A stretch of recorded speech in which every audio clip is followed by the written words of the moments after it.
Hey, I'm Guy. I'm John. This is our YouTube channel. We're glad you're here. We would love for you to subscribe to the channel and like this video. Yep, do it right now. Podcast below in the description. All right, the trade effects of Carson getting moved, the draft ripple effect of Carson getting moved, draft position. The Eagles have the 6th pick in the draft. It was a couple of days ago. Who was the Eagle? You know all the Philly people well. Who was the Eagles reporter I sent you the tweet of a couple days ago that said the Eagles might draft a quarterback at 6? Les Bowen. Les Bowen. This is legitimate. This is a real. This is an Eagles reporter, right? This guy's in it. And when he said it, I thought, damn, I think it might be onto something. Now it could be. There could be more to it, which we can get into, as you and I talked about a couple days ago when I texted you that tweet. But let's just start with that. Are the Eagles a threat, just on the surface, to draft a quarterback at number 6? I think it's predicated on what they think of Jalen Hurts. And I saw Michael Lombardi. He must have said it on his podcast. It came up on one of my feeds on social media that they were telling people in the interview when they interviewed all these candidates. And what I think Michael Lombardi, Patriot guy, Josh probably told him this. They view Jalen Hurts as the experience. I think we talked about it this week as in 2012. Maybe we talked about it off the podcast. I was with the staff. We loved Russell Wilson. And I think, in Philly, and the Niners do this too, and a lot of the good operations do it, view the draft as much as it is about talent acquisition, about a marketplace where you want to pay the proper cost for a player. Even if I love Guy Haberman, a corner for University of Arizona. Breaking the mold. It hasn't been a white corner since Jason Sehorn or Dustin Fox. And I want to get that guy, but I know, he's my favorite player in the draft. But I know that I can get him in the 3rd round. I'm not going to take him in the 2nd. But sometimes when you do that, maybe a dude ahead of you in the 3rd round takes him. And all of a sudden you're like, shit, I should have just taken him when I wanted. So they were telling everyone that they did that with Russell Wilson because it's true, which it led to Nick Foles, which in a weird way kind of worked out, led him to a Super Bowl, even though he left and came back. If you think that, right, and let's say, assuming you like him, I don't know how, I never even asked him, but let's say they like him because he was pretty functional and a lot better than Carson Wentz the second, those last 5 games. I don't think if you view that guy as Russell Wilson, you would not draft a quarterback this year. I think you would give that guy a shot. I'm not saying you don't bring in another quarterback, probably more of a veteran presence, but I don't think you would immediately go draft. You draft a guy 6 overall. That guy in 2020, I guess 21 now, especially when it's like, well, who's your starter? Oh, it's Ryan Fitzpatrick or it's Andy Dalton or something. It's Jalen fucking Hurts. If you draft a guy 6 overall, Justin Fields, Trey Lance, could you go back to the North Dakota State pipeline? Maybe a little bit. I think you could, but you're right. I mean, it's not nothing. It'd be a little weird. I don't think if you view Jalen Hurts as your starting quarterback, you can't take a quarterback number 6. Without question. But I think if you view him in the Russell Wilson, we got something here. But if you don't, if you tried it at 2, you gave him a shot, you liked it enough to think that, well, okay, if we trade Carson and he's got to be a quarterback, we can deal with that, a rebuilding year, Nick Sirianni, whatever. But if your inclination is that he's not a starting quarterback, my opinion is that you should not allow the fact that you drafted him 2nd last year scare you away from drafting a quarterback 6th overall if your evaluation a year later is, we don't think he's an NFL starter and there's a guy at 6 we really like. I actually view them more likely to be a prime trade candidate for the Niners, 12-6 to come up and get a quarterback, than they would be to draft one of these quarterbacks. Everything that just happened, take a deep breath, totally reset. What Jalen might lead you to do is be drafting high again, and then, give him a year to be the starter with some of your young nucleus, trade back, accumulate what's 12-6. I mean, it's not inconceivable it gets you a 1 next year.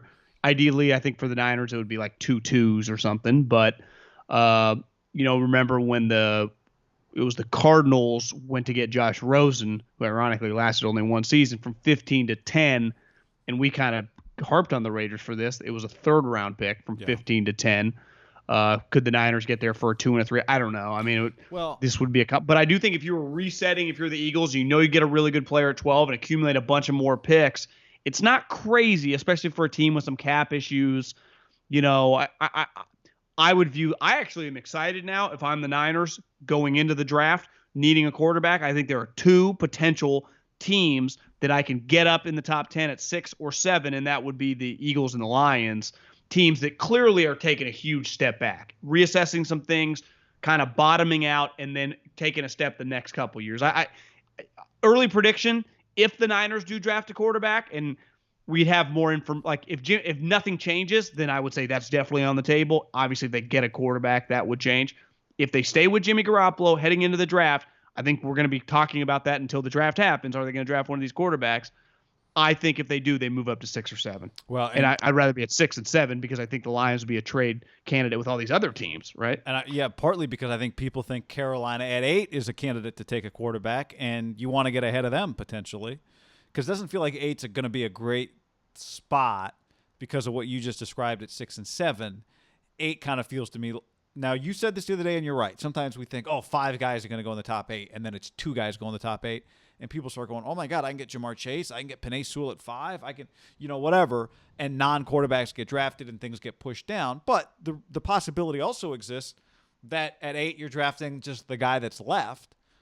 Probably more likely than not, there's a couple guys still there at 8, just based on the way the draft historically has gone.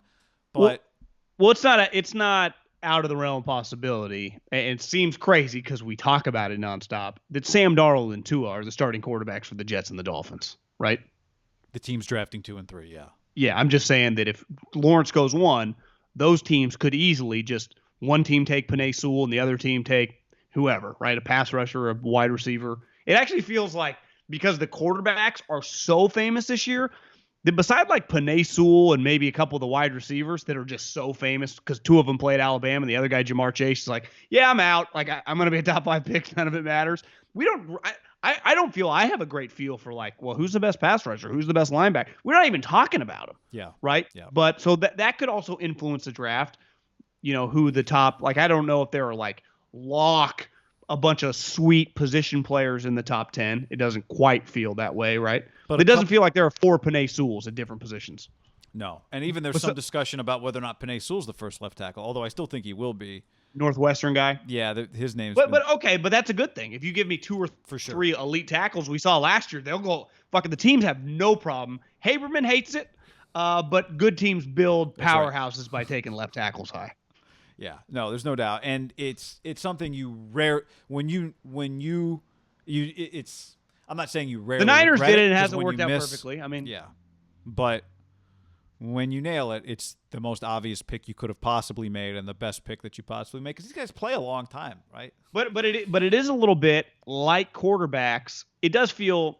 I mean, you can have a major whiff at tackle, but like quarterbacks, sometimes the better quarterback goes. He's the 3rd quarterback off the board. Last year, if you redrafted, Wirfs is 100% the first tackle off the board. Yeah. And then Becton. And remember, both those guys, one went 11, the other guy went 13.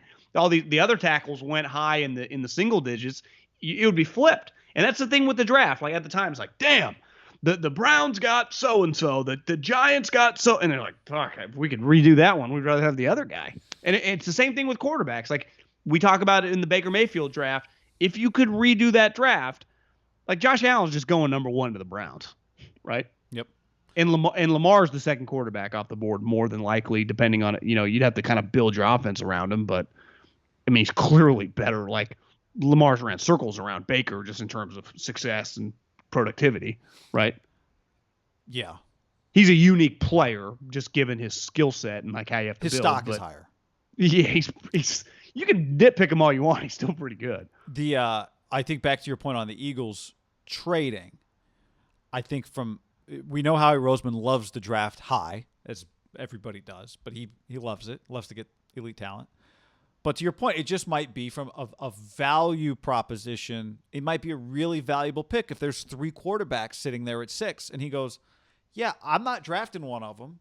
I'd love to take the best whatever other position player available. But I'm waiting. Next year, I got another 3 coming from the Colts, maybe a 1 coming from the Colts as well. Why don't I move back and just in 2022, I'll have all these picks that if Jalen Hurts hasn't worked out, I can use a bunch of these picks. I can get even higher than I'll be already if I want to take a quarterback again in 2022, or not again, but in 2022. So you agree if you take a quarterback, it immediately makes it a little weird because Jalen's not getting traded, so he's makes it just very in. weird. Yeah, I don't. But they think do it's, weird things. They drafted Jalen Hurts in the second round, and I didn't think it made a lot of sense. So now you just maybe it double did down make on being sense. weird? Maybe they were preparing to move on from Carson, but. Don't you do you like my theory of that little being a prime kind of trade up spot for the Niners? Yeah, because I think the Bengals need to draft at 5 and help Joey Burrow. I don't know if he likes being called Joey, but to me the Bengals are drafting there, and I think we will just have more information with Miami and with the New York over the next month, right? You'd think definitely with the New York, Miami. Who knows? That could be kind of Deshaun Watson could come down to that week, like draft week, right?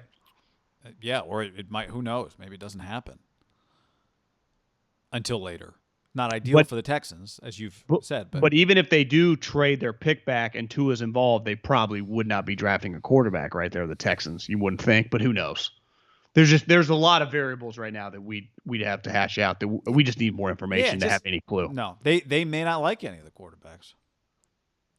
That's another thing. A lot of these guys are not for sure things, right? None of them are, John. None of them. Where's Atlanta? 4? Atlanta's at 4. They could. I mean, they're a candidate to take a quarterback, right? That's why I said Cincinnati. They have a quarterback. You think you might be a candidate to move back, but it feels like they should use that pick. Not crazy that Atlanta could be like, let's just take the best player on the board and try to win this year. Right. Right. Yep. Matt Ryan is. I mean, he's not 40. Right. Well, it actually, thinking about it, it makes more sense for them to do that unless they just happen to love the guy. But if you're going to, I've always thought, and this is where it goes back to Rodgers. It's like, yeah, you want to set up next year, but you want to set up 3 years from now, but do you want to do it with a high first round pick? Like, it's one thing to do it at the end of the first round when you can't trade back, no one will trade back with you, and you don't have anyone left on your board that's a first round pick. It's one thing to do it in the second round. It'd be kind of crazy to do it in the fourth round because part of keeping Matt Ryan around is you think you can win this year. Matt's kind of right. He's going to be 36 in May. I'm not saying they shouldn't draft a quarterback. I'm just saying he actually, I mean, 65% this year, 28 touchdowns or 26 touchdowns, 11 picks, 4,500 yards. Like, he actually was pretty successful. Their problem was defense. It also does, if you're Arthur Smith, it makes sense just for your own job security. It's understandable. You think, like, just let it breathe. Let's see what we can do with Matt Ryan. Let's get a good player. Let's get Jamar Chase. The Niners are really hoping a lot of these new coaches do a let it breathe, right? Yeah. Yeah. But, I mean, again, I think they're hoping that unless they don't like any of these quarterbacks. Yeah. Maybe they like one, but it happens to be the guy everyone else likes. Zach Will, maybe it's the guy that goes second. Like, you've got to like a guy a lot to just draft a guy in the first round, let alone trade up to get him. Like, it's got to be Deshaun Watson. It's got to be Josh Allen. It's got to be, I think Patrick Mahomes. I think now with that information over the last half decade, because clearly it can become Josh Rosen, but you have to tell yourself in the draft meeting, do we believe this guy can be that? Right? Not obviously Patrick. We're not going to get a guy that we're going to pay $450 million, but can he be Josh Allen, Deshaun Watson? He doesn't even have to be Patrick Mahomes, but can he be a superstar quarterback? Because if he can't, then it's not worth it. Yeah. No, because you'll be looking again in 3 years. Yeah.